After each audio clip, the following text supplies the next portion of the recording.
말씀을 가지고 은혜를 받으려고 하는데, 부활주의인 거 아시죠?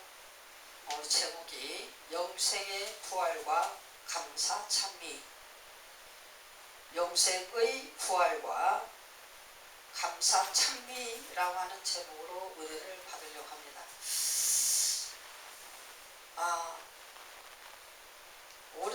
올해는 더 작년보다 훨씬 더 추위가 안 가고 그냥 도사리고 있는 것 같아요. 오늘도 옷을 많이 봄옷을 입으려고 하얀 옷 한 벌을 꺼내놓고 추워서 겁이 나서 못 입었습니다. 결국엔 겨울 거를 이렇게 그냥 마지못해 걸쳤는데, 그래도 속에 절개로 막혀서 얇은 옷 치고는 아직 덜 추워서 그런지 몰라도 추위가 가려지니까 옷을 입으니까 생각보다는 좀 덜 춥더라고요. 겨울에 이렇게 입으면 얼어 죽죠, 그렇죠? 조금은 누그러진 듯 한데도 지금도 찬기가 안 없어졌어요. 그래서 새싹을 심어 놓은 것이 원래 3월달에 심어서 경작해야 될 것이 지금도 씨앗이 안 나오고 그냥 있어요. 못 나와요. 추워서 못 나오는 거예요. 추워서.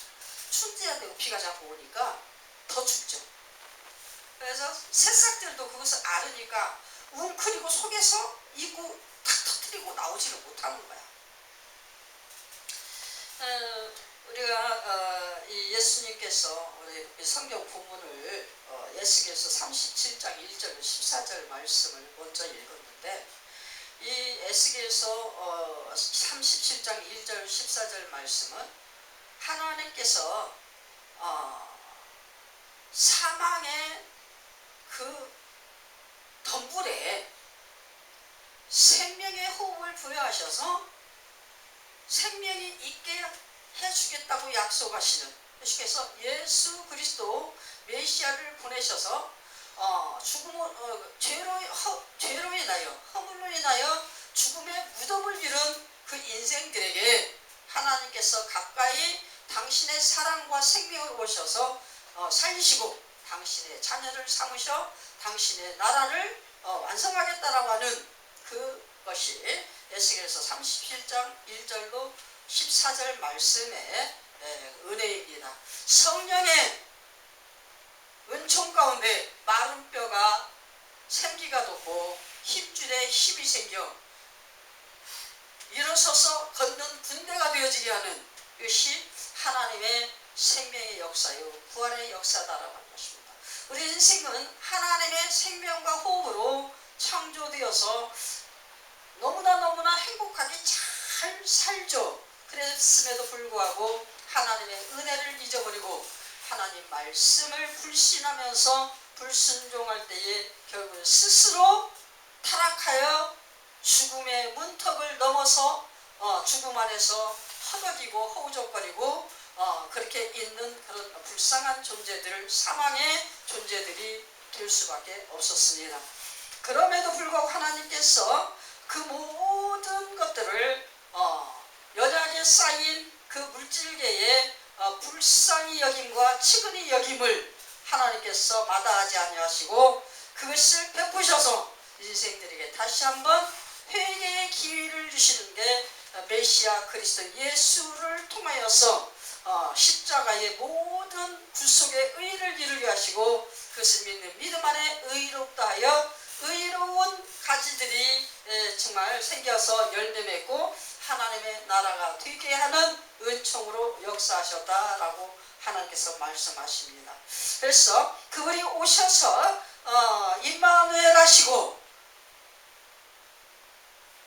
우리가 함께 거하시면서 동고동락하시는 공생의 사역을 이루시면서 친히 하나님의 나라를 몸소 보이시고 실천하시며 말씀을 가르치시며 모든 것을 알게 하시고 그 모든 것을 보게 하시는 역사가 십자가에서 죽으시고 부활하시는 것이었다라는 것입니다. 아멘이십니까? 그래서 우리의 죽음을 온전히 뛰어넘어 생명으로 갈 수 있도록 모든 것들을 완벽하게 완성하신 예수 그리스도의 그 은총이 한마디로 부활로 인한 영생입니다.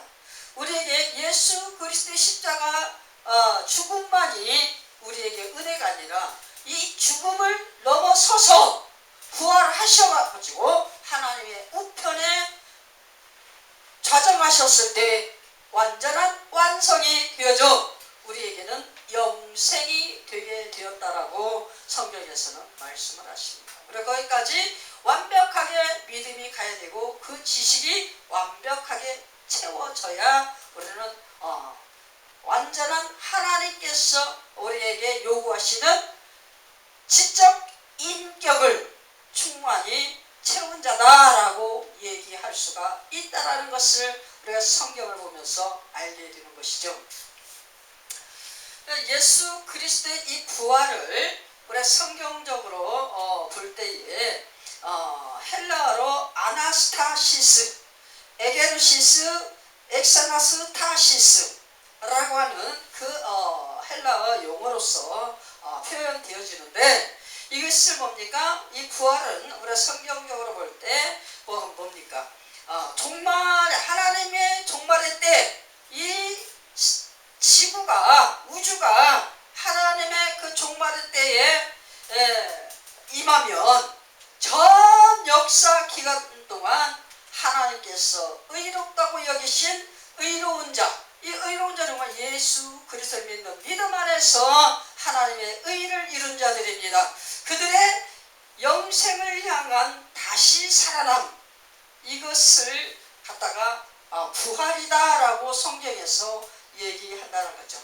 그래서 우리가 이 부활은 영원토록 사는 것이 아니라 우리 육신도 죽음에 이르렀다가 다시 살아나서 그 영혼과 같이 결탁하여 어떻게 해요? 새로운 피조물로 완벽히 하나님이 원하시는 피조물로 완벽히 바뀌어져서 그래서 영육이 부활되어지는 것이다라는 것을 얘기하는 것입니다. 그런데 이 영육의 부활이 예수 믿는 사람에게만 있는 것이 아니라 예수를 안 믿는 사람도 역시 영육의 부활을 한다. 거기까지는 좋아요. 근데 어떻게 해요? 그들은 이미 예수를 믿지 아니함으로 인하여 심판을 받았다 라고 성경에서 말씀하시면서 심판받은 자의 부활이 되는 거예요. 심판받을 자의 부활이 됩니다. 심판받은 자, 심판받을 자는 어떤 거냐? 사망의 권세에 놓인 자, 죽음의 권세에 놓인 자가 되어지는 것입니다. 그래서 그런 자들은 어디로 간다고 그랬어요? 유황불못 지옥에 가게 된다라고 성경 요한계시록에 나옵니다. 어쨌든 우리가 이 부활이라고 하면 우리 신비주의자들의 그런 부활을 얘기하는 게 아니라 우리는 성경 말씀에서 온전히 하나님의 지로서 우리에게 가르치시는 그런 지혜 인격으로 채워진 부활, 영과 육이 같이 확실하게 새로운 피조물로 부활되어져 영원한 하나님의 나라로 이적이 되는 거예요. 이적. 옮겨서 거기에 주소가 가는 것입니다. 그래서 이 땅의 육신에서 예수 그리스도와 함께 하나님의 나라 힘이 된 자들은 영생의 나라에 다시 주소를 옮겨 거기서 영원한 그런 삶을 살게 되는데 우리 요한계시록 아까 봤죠. 20장 4절 6절 보니까 모두가 제사장으로서의 권세를 받고 예수님과 같이 왕 노릇하는 그 자리에 있게 되어진다라고, 왕으로서 다스리는 자의 자리에 있게 되어진다라고 그렇게 우리에게 얘기합니다. 그래서 우리가 성경에서는 부활절이라고 하는 그런 단어는 없어요. 성경의 어원은 부활절이라고 하는 단어는 없는데 우리가 부활절이라고 하고 우리가 얘기하는 것은 뭡니까? 예수 그리스도의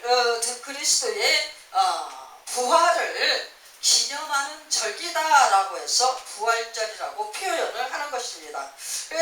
우리가 동방 쪽의 교회들은 대개 유대인들이 지키는 6월절 첫날 를 갖다가 부활절로 지키는데 유대인이 지키는 6월절 첫날은 뭡니까? 우리 성경에 보면 이산월 14일이라고 나와요.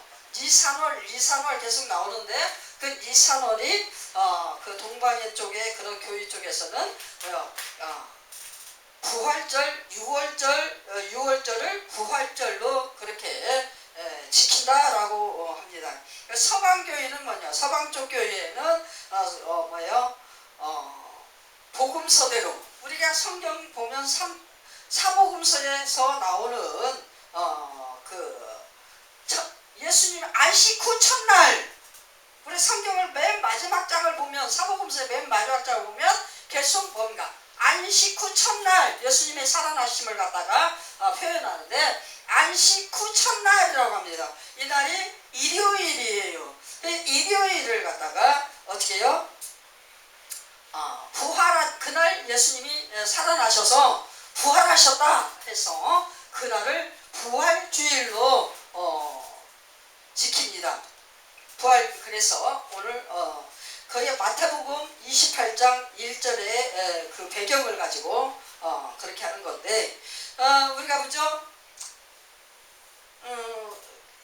사도 바울도 역시 계속 복음을 전하고 다니면서도 군데군데 이렇게 보면 부활에 대한 소망 이것을 굉장히 간절히 기대하고 막 하면서 열심히 그 자기의 그 부활에 대한 소망을 갖다가 표현하는 그런 것들이 이렇게 나타나는데 그 편지를 서신을 봐도 모든 성도들이 그 열심을 다하여 하나님 앞에 충성하는 교회에서 섬기는 이런 모습들이 무엇을 그들이 기다렸냐? 하나님께 대한 소망을 가지고 부활을 기다렸기에 의인과 악인의 그 부활을 기다렸기에 그들이 하나님 나라의 소망을 가지고서 그렇게 열심을 다하여 최선을 다하여 연약한 중에도 가난한 중에도 그 부유하게 하나님 앞에 선교도 하고 자비량으로 이것저것 하나님의 나라를 섬기는 이런 것들을 했다라고 그렇게 표현하는 부분들이 나옵니다. 욥도 역시 마찬가지예요. 욥도 보면 욥기서 19장 25절로 27절을 보면 우리가 시간이 없어서 읽어보지를 못했는데 거기 뭐라고 나오냐면 내가 알기에는 나의 대속자가 살아계시니 마침내 그가 땅 위에 서실 것이라. 내 가죽이 벗김을 당한 뒤에도 내가 육체 밖에서 하나님을 보리라. 내가 그를 보리니 내 눈으로 그를 보기를 낯선 사람처럼 하지 않을 것이라. 내 마음이 초조하도다라고 이렇게 육체 밖에서 하나님을 볼 것이다. 그게 뭡니까? 부활의 소망이에요. 욥이 누굽니까?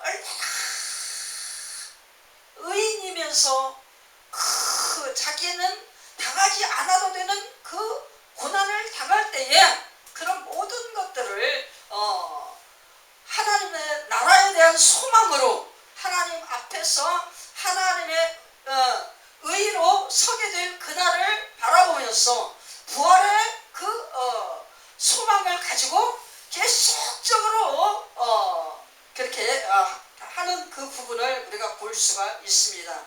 왜 히브리서에서도 보면 히브리서 11장을 보면 믿음의 선진들의 그 충성에 대해서 그들의 믿음의 행위에 대해서 계속 설명하는 부분들이 나오는데 우리 히브리서 11장 16절에서 뭐라고 나오냐면 그들이 이제는 더 나은 본향을 사모하니 곧 하늘에 있는 것이라. 이러므로 하나님이 그들의 하나님이라 일컬음을 받으심을 부끄러워 아니하시고 그들을 위하여 한 성을 예비하셨느니라. 그들이 어떻게 하기 때문에 더 나은 본향을 사모하여 해서 하나님을 찾으면서 막 아버지라 부르면서 그렇게 하기에 하나님께서 그것을 부끄러워하지 아니하시고 그들을 위하여 몸소 한 성을 예비하셨다. 천국을 예비하셨다. 누구를 통하여? 예수 그리스도의 십자가 구속을 통하여 온전히 원하는 하나님의 나라의 한 성을 온전케 예비하셨다라고 그렇게 히브리서 11장 16절에 설명이 나옵니다. 히브리서 11장 35절도 역시 뭡니까? 초대교회 모든 성도들이 수도 없는 배고픔과 기갈 중에 엄청난 그 핍박 속에서 그 공포 속에서도 그 신앙을 버리지 아니하고 끝까지 버티면서 죽음까지 지킨 그 사연이 어떻게 했어요?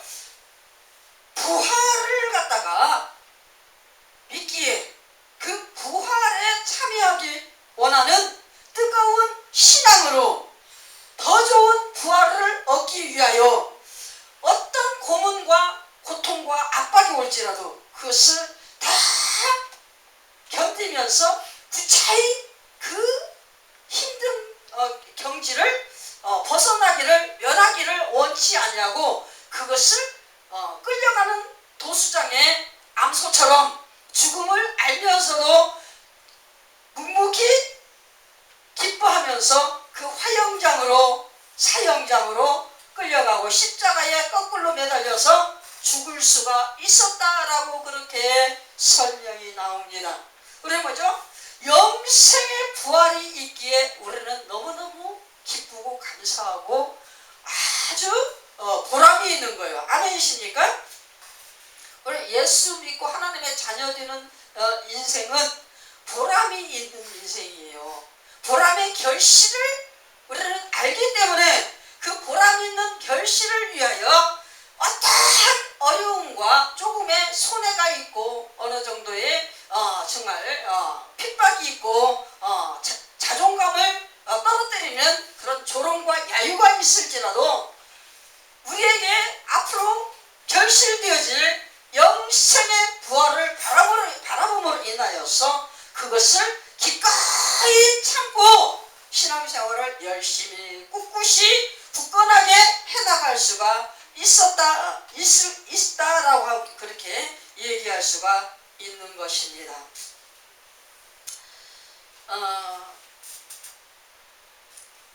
누구나 다르죠. 아브라함도 역시 갈 바를 모르고 하나님께서 가라고 지시하는 곳을 향하여 열심을 다하여 갔지만 무엇 때문에? 부활에 대한 소망 때문에 기뻐하면서 갔다라는 거예요. 어디로 가야 될지 몰라. 하나님이 이리 가라면 이리 가고 저리 가라면 저리 가고 요리 가라면 요리 가고 이거 하라면 하고 이거 하지 말라면 안 하고 하면서 그저 이렇게 갔지만 어떻게 해요? 무엇을 하나 바라보고?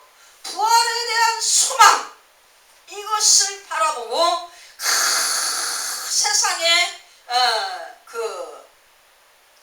누릴 수 있는 이런 것들을 다 포기하면서 하나님이 하라는 대로 순종하면서 나아갔다라고 아브라함에 대해서도 계속적으로 그런 설명이 이 군데 저 군데에서도 이렇게 나옵니다.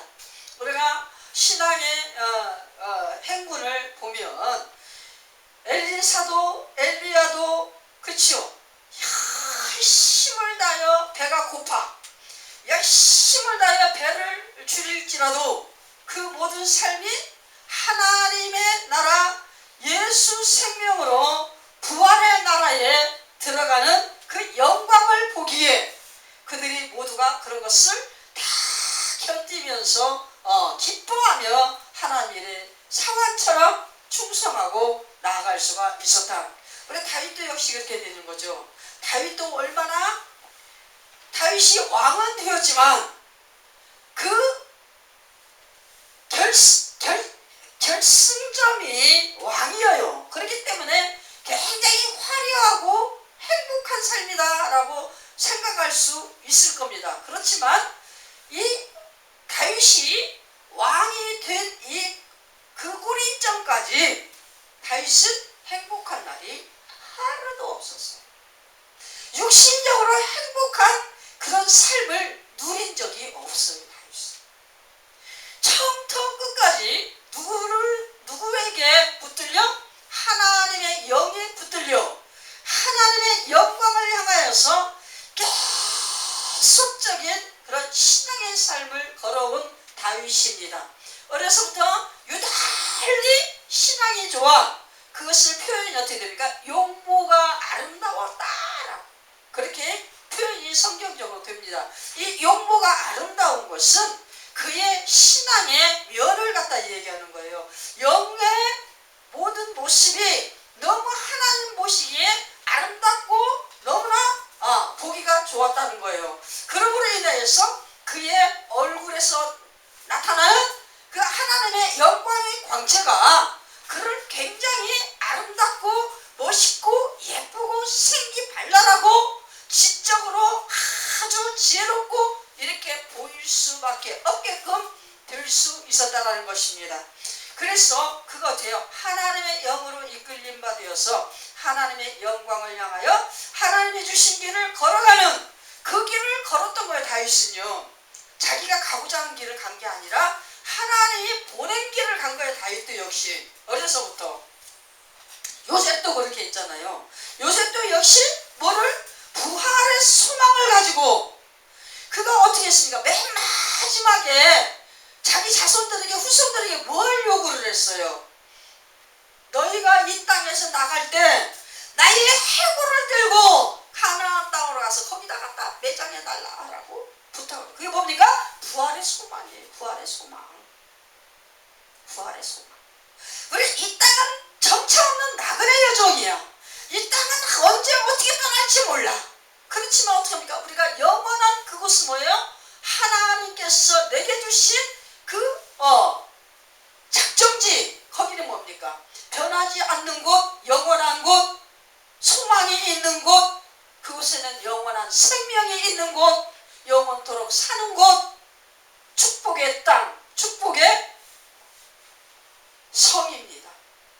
제사장으로서 왕으로서 영원히 누리는 그곳이 보장되어 있는, 영원히 죽지 아니하고 영원히 살아서 하나님과 영원히 행복한 그 교제를 이루는, 기쁨을 이루는, 찬미를 이루는 그 나라, 그곳에 대한 부활의 소망이 있기에 요셉도 다윗도 열심을 다하여 최선을 다하여 믿음 가운데 기도하면서 세상에 많은 부요와 많은 누림과 다스림과 이런 것들을, 자기 정욕을 다 내려놓고 하나님이 주신 길을 향하여 그저 묵묵히 달려가는 그 모습을 우리가 볼 수가 있는 것입니다.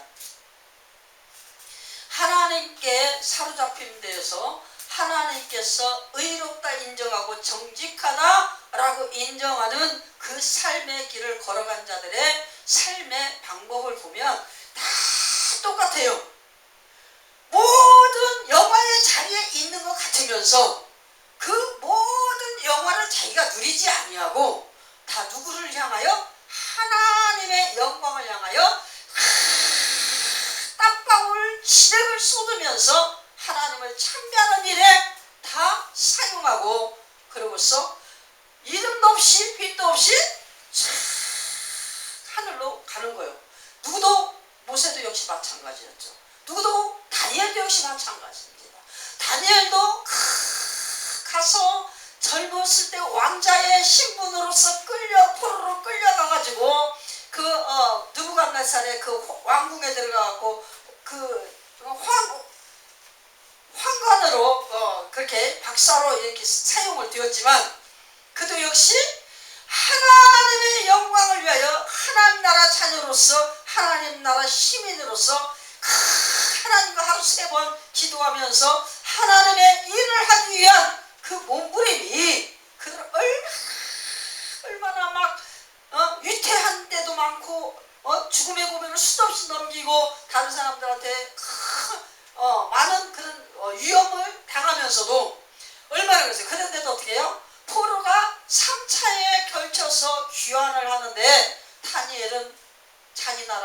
들어오지를 못했어. 안 들어온 건지 못 들어온 건지 모르겠지만 자취도 없이 조용히 마지막 때에는 자기가 나타나지 아니하고 스며시 그 성경에서 자취 없이 사라지는 그 모습을 우리가 볼 수가 있습니다.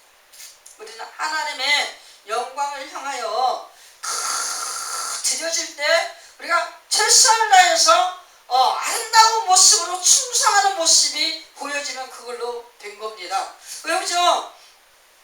누구였죠? 세례 요한이요. 세례 요한.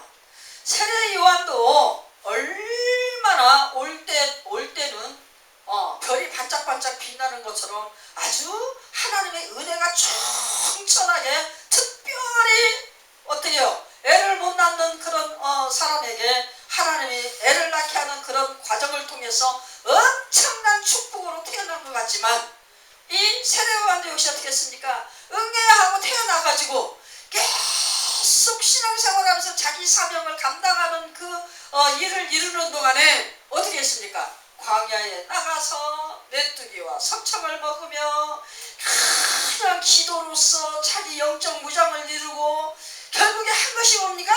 하나님의 영광을 위하여 모든 것을 다 드리는 인생을 살고 결국 어떻게 해요? 스스럼 없이 하나님이 부르시는 그날에 자취 없이 그냥 그 하나님 앞에 엄청난 그렇게 이 큰일을 하면 많이 누려야 되지 않습니까? 근데 하나님의 나라는 이 땅에서 그냥 누리는 것이 아니라 이 땅에서 하나님께 사용하시고자 무언가를 자기 자신의 영광을 드러내시는 그것으로서 해성처럼 보냈어도 그것을 갖다 하나님 앞에 영광 돌리면서 인생 속에서 하나님 앞에 쓰임받는 도구로서 모든 것을 이루기 위하여 열심을 다해서 땀 흘리며 기도하며 자기의 모든 충성과 순종을 성령 안에서 아름답고 멋있게 이루어가지고 하나님 앞에 온전케 드리고 자기 자신은 없는 것처럼 이렇게 슬며시 안개처럼 바람처럼 그렇게 묻혀지며 사라지는 그 삶을 살아갈 수 있는 자가 되어지게 된다. 이것이 이런 사람은 어떤 사람이 그렇게 할 수가 있는가? 진정한 참된 부활신앙, 부활의 소망을 가진 이 신앙을 가진 자가 어떻게 해요? 영생의 부활을 갖다가 가득 가슴에 품었기 때문에 하나님의 영광을 향하여 모든 것을 말없이 조용히 하나님 앞에 쓰임받고 그냥 그대로 겸손하게 없는 것처럼 우리는 하나님의 소리다라고 그렇게 얘기를 합니다. 세례 요한이 자기를 얘기할 때 어떻게 했어요? 나는 소리로라. 누구의 소리? 예수 그리스도의 소리, 하나님의 소리. 그게 무슨 뜻입니까? 예수 그리스도와 하나님의 사역을 외치는 자다라는 겁니다. 전도자의 삶을 산 세례 요한처럼 우리는 모두가 다 예수 안에서 성령으로 말미암아 전도자의 권세를 누리고 하나님께서 오라 하는 날 조용히 바람처럼 없는 것처럼 먼지처럼 그냥 그대로 하나님 앞에 가는 것입니다. 우리가 무엇을 가졌기 때문에? 영생의 부활의 소망을 가졌기 때문에 우리가 이사야서 43장 18절로 21절이나 이사야서 44장 1절로 5절 말씀을 보면 하나님께서 택한 백성들에게 하나님이 부르면서 하시는 말씀이 있습니다. 강하고 담대하라. 놀라지 말고 두려워하라. 왜 뭡니까? 너 여수르나 너 이스라엘아 야곱아 내가 너를 나의 찬송을 위하여 불렀고 내가 나의 영광을 위하여 너를 불렀다. 내가 나의 영광을 위하여 너를 불렀는데 나의 찬송을 내가 받을 찬송을 다른 이에게 절대로 주지 아니하겠다. 우리는 뭡니까? 하나님의 나라를 소망하여 예수 그리스도로 말미암아 구원 얻은 영생의 부활의 소망을 가슴에 품고 이 땅에 살아가는 동안 하나님 앞에 감사 찬미를 올리는 그런 존재로서 우리는 하나님께 택함 받았고 우리는 그렇게 살아가는 자들입니다. 그래서 하나님께서 부르시는 그날에는 우리 어떻게 해요? 아멘 하면서 그냥 조용히 어디를 가요? 천국을 가는 거예요. 아멘이십니까? 하나도 부러움 없고 하나도 두려움 없고 하나도 걱정이 없고 이래도 저래도 바람에 휩쓸리는 것 같아도 홍수에 휩쓸리는 것 같아도 뭐에 눈보라에 어떻게 되는 것 같아도 이래도 공포가 없고 저래도 공포가 없고 이래도 두렵지 않고 저래도 두렵지 않고 우리는 성령 안에서 하나님의 은혜로 하나님께 날마다 이 삶을 감사와 찬미의 기도를 올리며 하나님 앞에 저 북방성에 있는 시온산에 있는 내 나라를 향하여 그 부활의 나라를 향하여 달려나가는 그런 존재들입니다. 우리가 늘 빌립보서 3장 20절로 21절 말씀 우리의 시민권은 하늘에 있는지라 거기로부터 구원하는 자 곧 주 예수 그리스도를 기다리노니 그는 만물을 자기에게 복종하게 하실 수 있는 자의 역사로 우리의 낮은 몸을 자기 영광의 몸의 형체와 같이 변하게 하시리라. 아멘. 우리는 마지막 날에 엄청난 빛나는 부활의 영광의 그 새로운 발광체로 하나님 앞에 샥 이름이 불려지는 날 하나하나 이름 부를 때마다 아멘 하면서 그냥 들려 올라가고 그 나라를 향하여 가는 그런 존재로 우리는 이 땅에 왔습니다. 그렇기 때문에 우리의 시민권은 저 하늘에 있으므로 이 땅의 것에 만족지 아니하고 저 하늘의 시민권을 향하여 우리의 모든 것을 하나님 앞에 감사히 순종하고 충성하는 헌신하는 그런 삶을 살아가는 자가 될 수 있어야 된다. 아멘이십니까? 늘 하나님 앞에서 기뻐하고 벅찬 구원의 찬미를 올려드릴 수 있는 저와 여러분 되시기를 예수의 이름으로 축원합니다.